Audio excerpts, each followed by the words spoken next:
नमस्कार दोस्तों, स्वागत है आपका एग्जाम 300 में। आज हम उत्तर प्रदेश जलवायु एवं वन पढ़ेंगे। शुरू करते हैं। पहला पॉइंट है, उत्तर प्रदेश को मुख्यतः 2 जलवायु प्रदेशों में विभाजित किया जाता है। पहला है आर्द्र एवं उष्ण प्रदेश, दूसरा है साधारण आर्द्र एवं उष्ण प्रदेश। बहुत ज़्यादा इंपॉर्टेंट नहीं है ये, पूछा नहीं जाएगा आपसे। आर्द्र एवं उष्ण प्रदेश को तराई क्षेत्र में कहते हैं और पूर्वी उत्तर प्रदेश में मतलब ये रीजन आता है।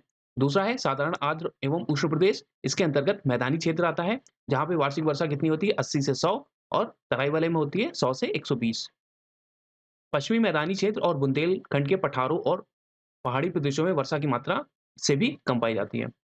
अब जो मेन चीज़ पूछी जाती है बार-बार एग्ज़ाम्स में, वो है कि उत्तर प्रदेश के कृषि शस्य या कृषि के उसमें रिलेशन में कितने जलवायु अंचलों को या भागों को विभाजित किया गया है यूपी को, तो 9 क्षेत्रों में। और ये प्रश्न बार-बार सभी एग्ज़ाम्स में पूछा गया है। तो उत्तर प्रदेश को कृषि जलवायु अंचलों में या भागों में कितने में विभाजित किया गया है, तो वह 9। वो कौन-कौन से हैं, नाम याद नहीं रखने, बस एक बार देख लीजिए। तराई क्षेत्र, पश्चिमी मैदानी क्षेत्र, मध्य पश्चिमी मैदानी क्षेत्र, दक्षिण पश्चिमी अर्ध शुष्क क्षेत्र, मध्य मैदानी क्षेत्र, बुंदेलखंड क्षेत्र, उत्तर पूर्वी मैदानी क्षेत्र, पूर्वी मैदानी क्षेत्र तथा विंध्य क्षेत्र। इनमें से जो मोस्ट इंपोर्टेंट है वो बुंदेलखंड वाले हैं, बुंदेलखंड क्षेत्र है और विंध्य क्षेत्र है। अगला पॉइंट है, उत्तर प्रदेश में मुख्यतः 3 ऋतुएँ हैं। पहली ऋतु शीत ऋतु है, ग्रीष्म ऋतु है और वर्षा ऋतु है। उत्तर प्रदेश के बुंदेलखंड में सर्वाधिक औसतन तापमान पाया जाता है, ये भी सबको पता होगा। अगला पॉइंट है, इसका रीज़न क्या है कि बुंदेलखंड में सबसे ज़्यादा तापमान औसत तापमान पाया जाता है यूपी में, तो क्योंकि इसकी कर्क रेखा से निकट होने की स्थिति। अगला पॉइंट है, उत्तर प्रदेश के झांसी और आगरा जिलों में सबसे अधिक गर्मी पड़ती है। उत्तर प्रदेश के बरेली जिले में सबसे कम गर्मी पड़ती है। तो ये पूछा गया है, तो सबसे गर्म जो जिले हैं यूपी के वो झांसी और आगरा हैं, और सबसे जो कम गर्म या सबसे जो कह सकते हैं जहाँ पे गर्मी सबसे कम पड़ती है वार्षिक औसतन, तो वो है बरेली जिला। अगला पॉइंट है, ग्रीष्म ऋतु में उत्तर प्रदेश में पश्चिमी हवाएं तीव्र गति से चलती हैं। इन शुष्क एवं गर्म हवाओं को लू कहते हैं। तो अगर पूछा जाए कि लू क्या है, तो लू कौन सी हवाएं हैं? उत्तर प्रदेश में पश्चिमी हवाएं, ग्रीष्म ऋतु में जो पश्चिमी हवाएं चलती हैं, इन्हें लू कहते हैं और ये कैसी होती हैं? गर्म और शुष्क होती हैं। अगला पॉइंट है, उत्तर प्रदेश में सर्वाधिक वर्षा कौन से महीने में होती है? तो जुलाई व अगस्त महीनों में होती है। ये तो आपको पता ही होगा। उत्तर प्रदेश की अधिकांश मानसूनी वर्षा, तो हमें जो यूपी में जो वर्षा होती है, जो मानसूनी वर्षा होती है, तो वो मानसून ये किस भाग से या किस पार्ट से मिलती है? तो वो है जो दक्षिण-पश्चिम मानसून की जो बंगाल की खाड़ी वाली शाखा है, उससे प्राप्त होती है। अगला पॉइंट है, उत्तर प्रदेश के मैदानी क्षेत्र में सर्वाधिक वर्षा। हाँ, ये इंपॉर्टेंट 2 पॉइंट हैं। ये कई बार पूछे गए हैं कि सबसे ज़्यादा वर्षा यूपी में किस जिले में होती है? तो वो है गोरखपुर, और सबसे कम जो वर्षा होती है वो कहाँ होती है? तो मथुरा में। और सबसे ज़्यादा जो औसतन टेम्परेचर होता है वो कहाँ का रहता है? झांसी और आगरा का। और सबसे न्यूनतम जो औसतन टेम्परेचर रहता है साल भर में, तो वो रहता है बरेली का।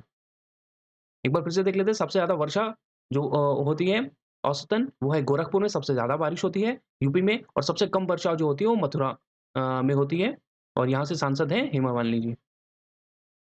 उत्तर प्रदेश की नदियों में अधिकतम प्रवाह मानसून के दौरान ही रहता है। उत्तर प्रदेश का पूर्वांचल क्षेत्र सबसे अधिक बाढ़ से प्रभावित रहता है। वो जो गोरखपुर, बलिया, ये वाला जो एरिया है यहाँ पे।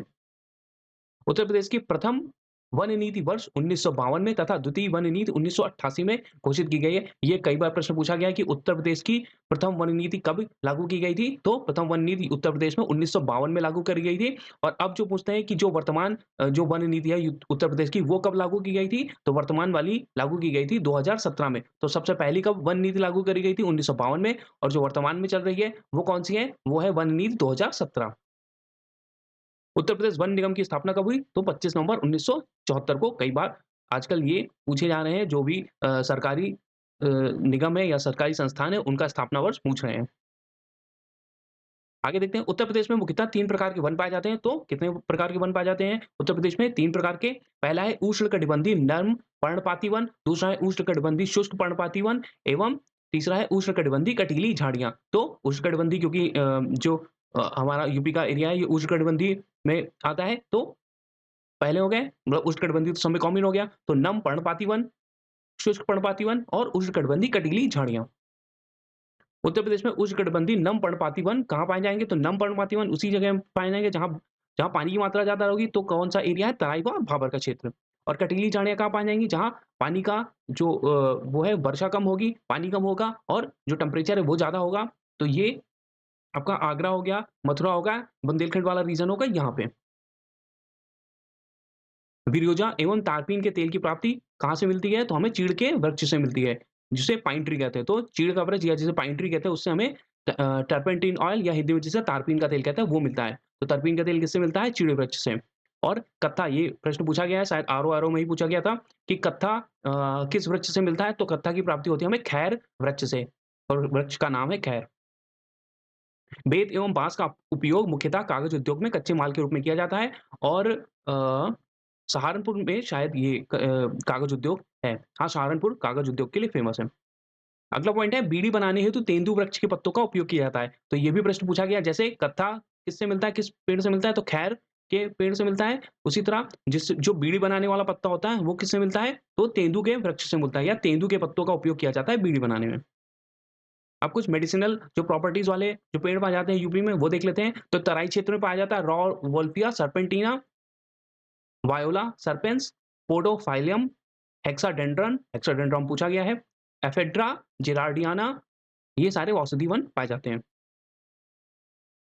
अगला है उत्तर प्रदेश के बुंदेलखंड और बघेलखंड क्षेत्रों में मुख्यतः ढाक, सागौन, महुआ, सलाई, चिरौंजी तथा तेंदू के वृक्ष पाए जाते हैं। तो तेंदू के वृक्ष जिनसे बीड़ी का निर्माण किया जाता है तो वो कहाँ पाए जाते हैं? बुंदेलखंड व बघेलखंड रीजन में और यहीं पे चिरौंजी भी मतलब चिरौंजी के भी पेड़ उगते हैं। अगला पॉइंट है सोनभद्र के बेलहत्ती ग्राम को प्रदेश का पहला ग्राम वन घोषित किया गया है। तो ये आपसे करंट का भी क्वेश्चन बन जाता है कि जो प्रदेश का उत्तर प्रदेश का पहला ग्राम वन किसे घोषित किया गया है? तो सोनभद्र के बेलहत्ती ग्राम को। अब देखते हैं जो वन स्थिति है 2021 की जो रिपोर्ट थी Indian state of forest report ISFR के हिसाब से तो यूपी की वन में क्या स्थिति है या वनों की यूपी में क्या स्थिति है? तो देखते हैं उत्तर प्रदेश में जो अभिलिखित वन क्षेत्र यानी रिकॉर्डेड फॉरेस्ट एरिया है वो कितना है? वो है 17,384 वर्ग किलोमीटर जो कि इसके क्षेत्रफल का यानी कि यूपी के क्षेत्रफल का कितना प्रतिशत है? 7.22%। तो ये आपसे परसेंटेज डायरेक्टली पूछेगा कि यूपी का जो रिकॉर्डेड फॉरेस्ट एरिया है वो कितना है? वो है 7.22%। अगला है 2019 ये रिपोर्ट 2019 में भी आई होगी, हर 2 साल में आती है। तो जो 2019 से 2021 के आंकड़ों में जो वृद्धि हुई है, जो वन आवरण में वो कितनी है? वो है 12 स्क्वायर किलोमीटर की या 12 वर्ग किलोमीटर की। तो 2019 से जो हमारा वन आवरण का क्षेत्र है यूपी में वो बढ़ा है और कितना बढ़ा है? तो 12 स्क्वायर किलोमीटर। उत्तर प्रदेश में सर्वाधिक वन आवरण वाले जिले कौन से हैं? तो जहाँ पे सबसे ज़्यादा वन है या जंगल है, वो कौन-सा जिला है? तो वो है सबसे पहले सबसे ज़्यादा है सोनभद्र में, फिर लखीमपुर खीरी में, फिर मिर्ज़ापुर में। तो सोनभद्र, लखीमपुर खीरी और मिर्ज़ापुर, यहाँ पे सबसे ज़्यादा वनावरण है या सबसे ज़्यादा वन है।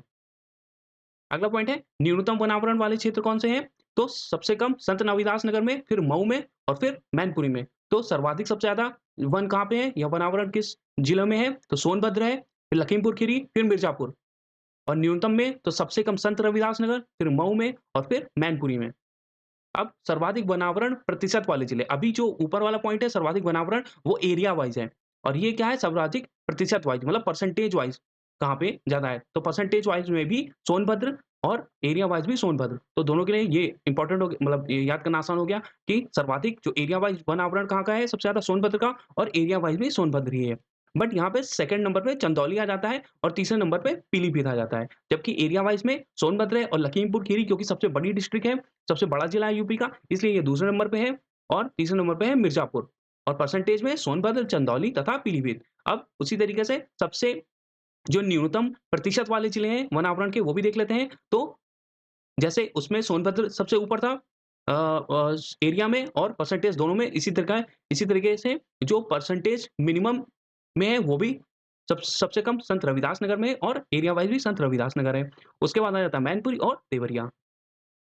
अगला पॉइंट है यूकेलिप्टस वृक्ष को पारिस्थितिकी आतंकवादी कहा जाता है। तो यूकेलिप्टस वृक्ष को पारिस्थितिकी आतंकवादी इसलिए कहा जाता है क्योंकि ये जो होता है इसकी जो पत्तियाँ होती हैं वो कोई भी जानवर आपने देखा होगा जनरली नहीं खाते हैं क्योंकि विषैली होती हैं और ये जिस सॉइल पे उगता है उसको विषैला कर देता है सॉइल को और ये बहुत ज़्यादा वाटर यूज़ करता है। मतलब वाटर इसको बहुत ज़्यादा वाटर सोर्स बहुत ज़्यादा चाहिए इसलिए वहाँ की फर्टिलिटी भी कम हो जाती है, पानी का स्तर भी कम हो जाता है उस ज़मीन पर जहाँ पे यूकेलिप्टस के वृक्ष होते हैं। तो इसलिए इसको पारिस्थितिकी या जियोलॉजिकल टेररिस्ट कहते हैं। अगला, वनों पर आधारित उत्तर प्रदेश के कुछ प्रमुख उद्योग केंद्र देख लेते हैं। तो ये काफ़ी इंपॉर्टेंट है, कई बार पूछे गए हैं। पहले देखते हैं बेंत, फर्नीचर, कत्था, माचिस एवं प्लाईवुड। ये उद्योग, ये सभी जो उद्योग हैं, ये वनों पे आधारित हैं। मतलब इनका जो रॉ मटेरियल है, वो हमें वनों से मिलता है, वृक्षों से मिलता है। तो बेंत, फर्नीचर, कत्था, माचिस और प्लाईवुड। इसमें माचिस बहुत इंपॉर्टेंट है। माचिस के लिए बरेली पूछा जाएगा आपसे, मीटिंग में पूछ सकते हैं कि माचिस उद्योग कहाँ पे है, तो बरेली में। तो बेंत, फर्नीचर, कत्था, माचिस और प्लाईवुड, तो बरेली, नजीबाबाद और ज्वालापुर, इनमें से बरेली बहुत इंपॉर्टेंट है, इसी को याद कर लीजिए तो काम चल जाएगा। यानी कि कत्था, माचिस, प्लाईवुड, बरेली, ठीक है? जिसमें कि माचिस बहुत इंपॉर्टेंट। अगला है कागज का प्रमुख केंद्र, तो कागज या कागज की लुगदी बनाने का जो कारखाना या काम होता है, वो सबसे ज़्यादा कहाँ होता है? यूपी में, सहारनपुर में। अगला पॉइंट है बीड़ी, चीनी मिट्टी के खिलौने, ये तो मिर्जापुर, झांसी। और बीड़ी का पत्ता किससे मिलता था हमें? तेंदू के वृक्ष से। अगला पॉइंट है लकड़ी के खिलौने, तो लकड़ी के खिलौने सर्वाधिक बनते हैं सोनभद्र में और फिर वाराणसी में। फिर है खेल का सामान, तो ये सबको पता होगा कि खेल का सामान के लिए कौन-सा जिला प्रसिद्ध है, तो वो है मेरठ। एक बार फिर से देखते हैं, बेंत, फर्नीचर, कत्था और माचिस। इसमें माचिस बहुत इंपॉर्टेंट है, तो माचिस का कारखाना कहाँ मिलेगा आपको? बरेली में मिलेगा। कागज का प्रमुख केंद्र कौन है? यहाँ लुगदी से कागज बनाने का काम काम होता है, तो सहारनपुर में, यूपी के। बीड़ी, चीनी के मिट्टी के खिलौने, ये इसके लिए मिर्जापुर तथा झांसी फेमस है। लकड़ी के खिलौने सोनभद्र तथा वाराणसी में और खेल का सामान मेरठ में। अगला पॉइंट देखते हैं। अगला पॉइंट है राष्ट्रीय जलजीव यानी नेशनल एक्वाटिक एनिमल को, तो यूपी का कौन है? तो वो है गंगा, गैंगेटिक डॉल्फिन या गंगा की डॉल्फिन। इसको, ये उत्तर प्रदेश के मिर्जापुर तथा सोनभद्र जिलों में पाई जाती है। ये हमारी राष्ट्रीय जलजीव नेशनल एक्वाटिक एनिमल है। नेशनल एनिमल हमारा क्या है? वो बाघ है। और नेशनल एक्वाटिक एनिमल क्या है? तो नेशनल एक्वाटिक एनिमल है गैंगेटिक डॉल्फिन। और ये यूपी में कहाँ पाई जाती है? तो मिर्जापुर तथा सोनभद्र में। स्थानीय भाषा में इसे स्विस या सुसुबे कहते हैं। अब प्रीवियस ईयर वाले क्वेश्चन देखते हैं। तो पहला प्रश्न है, उत्तर प्रदेश में कुल कितने कृषि जलवायु क्षेत्र पाया जाता है? ये प्रश्न बहुत, मुझे लगता है सभी एग्जाम में, यूपी के सभी एग्जाम में, जिसमें भी यूपी स्पेशल आती है, सब में पूछा गया है। तो इसको एकदम याद कर लीजिए। जब भी आपसे पूछा उत्तर प्रदेश में कितने कृषि जलवायु क्षेत्र हैं, तो कितने हैं? 9 कृषि जलवायु क्षेत्र हैं। ठीक है? ऊपर हम लोग पढ़ भी चुके हैं। फिर देखिए अगला फिर क्वेश्चन आ गया। पहले यूपी आरओ-एआरओ प्री 2017 में पूछा गया, फिर यूपी आरओ-एआरओ प्री जो री एग्जाम हुआ था 2016 वाला, वो उसमें फिर पूछ लिया गया। तो मुख्य कितने कृषि जलवायु क्षेत्र हैं यूपी में? तो 9। अब देखिए फिर से यूपी पीसीएस 2006 में पूछा गया, उत्तर प्रदेश विभाजित किया गया है कितने शस्य जलवायु क्षेत्रों में? तो जब भी पूछेगी जलवायु क्षेत्र कितने हैं यूपी में, तो 9 हैं। फिर देखिए फिर से आया यूपी पीसीएस प्री 2014 और यूपी लोअर में जो आता है 2023-13 में फिर पूछा गया, उत्तर प्रदेश में शस्य जलवायु क्षेत्रों की संख्या कितनी है? तो 9। अब प्रश्न है, उत्तर प्रदेश की निम्नलिखित नदियों में से कौन-सी पर्यावरण प्रदूषण के कारण जैविक आपदा घोषित कर दी गई है? यानी कि जिसको बायोलॉजिकल हैज़ार्ड या बायोलॉजिकल इमरजेंसी घोषित कर दी गई है, कौन-कौन सी नदियाँ हैं? तो ये दोनों ही घोषित कर दी गई हैं, यमुना तथा गोमती, क्योंकि इनमें जो प्रदूषण का लेवल है, वो बहुत ही ज़्यादा हो गया है। अगला प्रश्न है, वर्तमान में उत्तर प्रदेश में वन क्षेत्र हैं, अभी हम ऊपर जो पढ़ रहे थे तो मैंने बोला था बहुत इंपॉर्टेंट है, तो कितना है वन क्षेत्र? 7.72% और ये लेटेस्ट डेटा है 2021 की रिपोर्ट के हिसाब से। उत्तर प्रदेश के भाबर क्षेत्र में निम्नलिखित में से किस प्रकार की मृदा पाई जाती है? तो भाबर क्षेत्र में किस प्रकार की मृदा पाई जाती है? तो ककरीली तथा पथरीली। तो भाबर से रिलेटेड है ककरीली एवं पथरीली मृदा। अगला प्रश्न है, निम्नलिखित स्थानों में वर्षा ऋतु में कहाँ सर्वाधिक वर्षा होती है? ये यूपी के रेफरेंस में पूछा है, तो यूपी में सबसे ज़्यादा बारिश किस जिले में होती है? तो वो है गोरखपुर। और सबसे पूछेगी सबसे निम्न वर्षा कहाँ होती है? सबसे कम वर्षा कहाँ होती है? तो वो मथुरा में। अगला प्रश्न है, उत्तर प्रदेश में शस्य जलवायु क्षेत्रों की संख्या, देखिए फिर आ गया यूपी से 2014 में, यूपी से और फिर, तो ये कितने शस्य जलवायु क्षेत्र हैं यूपी में? वो है 9। तो ये जलवायु और वन वाला पार्ट था यूपी स्पेशल का। मिलते हैं अगले पार्ट में। Thank you.